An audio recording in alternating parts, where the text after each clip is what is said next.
یا ایھا الذین آمنوا اتقوا اللہ حق تقاتہ ولا تموتن الا وانتم مسلمون۔ اللہ سے ڈرو جیسے ڈرنے کا حق ہے، اور ڈرنے کا حق کیا ہے؟ اس کا ایک اشارہ کر دیا کہ موت تک اللہ کی فرما برداری کرو، اور تمہیں موت اللہ کی فرما برداری میں آئے۔ عموماً موت ویسے آتی ہے جیسے آپ زندگی میں اکثر کرتے رہتے ہیں۔ جو زنا ہی کرتا رہتا ہے خطرہ ہے، بے حیائی کے کسی اڈے پہ مرے گا۔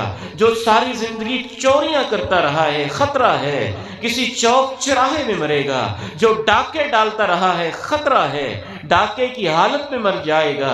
جو شرابیں پیتا رہا ہے اور پی رہا ہے مسلسل اور توبہ نہیں کر رہا، خطرہ ہے پیٹ میں شراب لے کے مرے گا۔ جو بد کردار انسان ہے، کرپشن کر رہا ہے، رشوت خور ہے، خطرہ ہے رشوتیں لیتے لیتے رشوت سے بنائے ہوئے مکان میں اس کی موت آ جائے گی۔ ایسے نہیں ہوتا کہ زندگی امریکہ میں گزاریں اور موت مکہ میں آئے۔ اللہ کے دل بھی مکہ کے ساتھ لگا ہے، وہ کوئی احسان لاہی ظہیر شہید ہوتا ہے کہ دھماکہ لاہور میں ہوتا ہے اور قبر اللہ اس کو جنت البقیع میں دیتا ہے، کیونکہ اس کا دل بھی مدینے والے کے ساتھ ہی لگا ہوا تھا نا۔ عموماً جیسی زندگی ہوگی ویسی موت ہوگی، جیسے زندگی کی روٹین ہوگی مرنے والے دن بھی وہی روٹین ہوگی، اس دن کوئی علیحدہ ہو جانی۔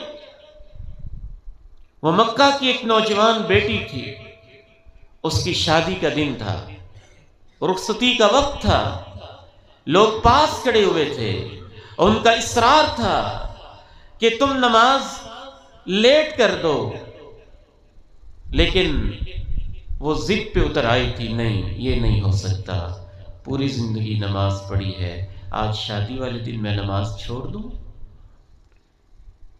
کہتے ہیں میک اپ خراب ہو جائے گا، کہتی میں نماز نہیں چھوڑ سکتی، کہتے یہ بارات والے بڑا اصرار کر رہے ہیں، کہتی میں نماز نہیں چھوڑ سکتی، جو کچھ بھی ہوگا پہلے میں عصر کی نماز پڑھوں گی، پھر میں اپنا سفر شروع کروں گی۔ وہ اللہ کی بندی ڈٹ جاتی ہے، وضو کرتی ہے، مصلے پہ کھڑی ہوتی ہے، اللہ اکبر کہتی ہے، سینے پہ ہاتھ باندھ لیتی ہے، رکوع میں جاتی ہے، سجدے میں پڑھ کے سبحان ربی الاعلی کہتی ہے، اور رب کریم اپنی بندی کو اسی حال میں اپنے پاس بلا لیتا ہے۔ اچھا خاتمہ ایسے ہوتا ہے کہ آپ نیکی کریں تو کرتے رہیں، اسی لیے آپ نے فرمایا احب الاعمال الی اللہ ادومها وان قل، اللہ کو سب سے پیاری نیکی وہ لگتی ہے جو ہمیشہ کی جائے، چاہے تھوڑی سی کی جائے، تھوڑی کر لیں ہمیشہ کریں، مستقل کریں، اس کو اپنی زندگی کا حصہ بنائیں۔ کس موقع پہ ماں جی یاد آئیں، اللہ ان کو جنت میں اعلیٰ مقام عطا فرمائے، ایمرجنسی میں تھیں، ڈرپیں لگی ہوئی تھیں، ECG چل رہی تھی، بڑی سختی بھی تھی، میں ان کے پاس ہی تھا، کہنے لگی بیٹا میرا وضو کرنے کو دل چاہتا ہے۔ جس کی ساری زندگی وضو میں گزری ہو، جس کو وضو اور نماز سے محبت ہو، مکہ والے اس کو سولی کے پھندے پہ لٹکانے لگتے ہیں تو تب بھی کہتا ہے میرا نماز پڑھنے کو دل چاہتا ہے، بیٹا میرا وضو کو دل چاہتا ہے۔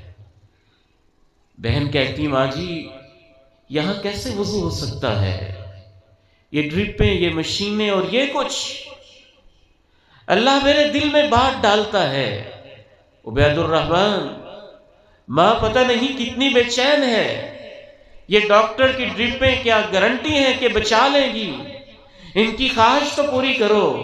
کہا ماں جی کیوں نہیں، آپ کو وضو کروا دیتے ہیں، ابھی کروا دیتے ہیں۔ مشینیں اتاری، ڈرپیں اتاری، ویل چیئر پہ بٹھایا، اللہ نے دل میں بات ڈالی، کہ وضو کیسے کروائیں، ان سے تو ہاتھ ہلایا نہیں جاتا ہے، دل کی تکلیف بھی ہے، ایمرجنسی وارڈ کے اندر بھی ہیں، بلکہ آئی سی یو کے اندر ہیں، اور آئی سی یو کے اندر یہ ماجرا کیسے ہو سکتا ہے؟ واش روم لے گیا، وہاں ایک سائڈ پہ بیسن کے قریب 1 لیٹر کی بوتل خالی اللہ نے اس پہ نظر ٹکا دی، دل میں بات ڈال دی، وہ بوتل پکڑی، بیسن سے پانی بھرا، پانی بھر کے اللہ نے توفیق دی، ایک ایک قطرہ اپنے ہاتھوں سے گرایا، ہاتھوں کو دھلایا، چہرے کو دلایا، پاؤں کو اللہ نے سعادت بخشی، اپنے گناہگار ہاتھوں سے ماں جی کے پاؤں دھوئے، اور یوں ان کو وضو کروا کے ان کے چہرے پہ وضو سے فارغ ہو کے مجھے کہتی ہیں یہ کون دستک دے رہا ہے؟ میں نے کہا یہاں تو کوئی نہیں ہے، چلے خیر مجھے کوئی مسئلہ ہوا ہوگا۔ وارڈ پہ واپس لے گئے، بیڈ پہ لٹایا، 2 رکعت انہوں نے نماز پڑھی، اور اس کے بعد سورہ سجدہ کی تلاوت شروع کی، اور یوں اللہ کو یاد کرتے کرتے رب کے پاس چلے، کیونکہ پوری زندگی کا عمل تھا کہ سونے سے پہلے وضو بھی کرنا ہے، سورہ ملک اور سجدہ کی تلاوت بھی کرنی ہے۔ وہ عمل اللہ نے مرتے ہوئے بھی نصیب کر دیا۔ جیسی آپ کی زندگی ہوگی ویسی آپ کی موت ہوگی۔ امام ابن قیم کہتے ہیں، اس طرح کے 10 واقعات لکھتے ہیں، اسے کہا گیا کہ تو لا الہ الا اللہ پڑھ لے، اور وہ کہہ رہا تھا نہیں، شراب کی وہ والی بوتل مجھے بڑا دل چاہ رہا ہے پینے کو، وہ مجھے لا کے دو۔ وہ کہتے ہیں لا الہ الا اللہ، وہ کہتا ہے نہیں، شراب کی فلاں بوتل کیا اس کے مزے ہیں، وہ لا کے دو۔ وہ کہتے ہیں لا الہ الا اللہ پڑھو، وہ شراب کی بوتل کا نام لیتا ہے۔ دوست بھی ویسے ہی تھے نا، پھر وہ اس کو شراب لا کے دیتے ہیں، پیتا ہے اور رب کے پاس چلا جاتا ہے۔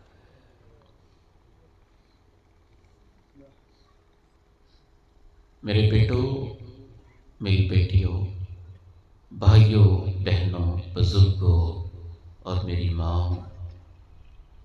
زندگی میں استقامت اختیار کریں، اللہ کے ساتھ وفا کریں اور خوب کریں، پیغمبر کے ساتھ وفا کریں اور خوب کریں، اور اس پہ قائم رہیں، اپنی زندگی میں استقامت لے کے آئیں، اس سے اللہ خاتمہ اچھا کرتا ہے۔ رب کریم سے دعا ہے کہ زندگی کے ان تمام سٹیجز میں مجھے اور آپ کو کامیابیاں نصیب فرمائے، عزتیں نصیب فرمائے، شان نصیب فرمائے، اور ہماری شام زندگی کو ایمان والا اور استقامت والا بنائے۔ وآخر دعوانا ان الحمد للہ۔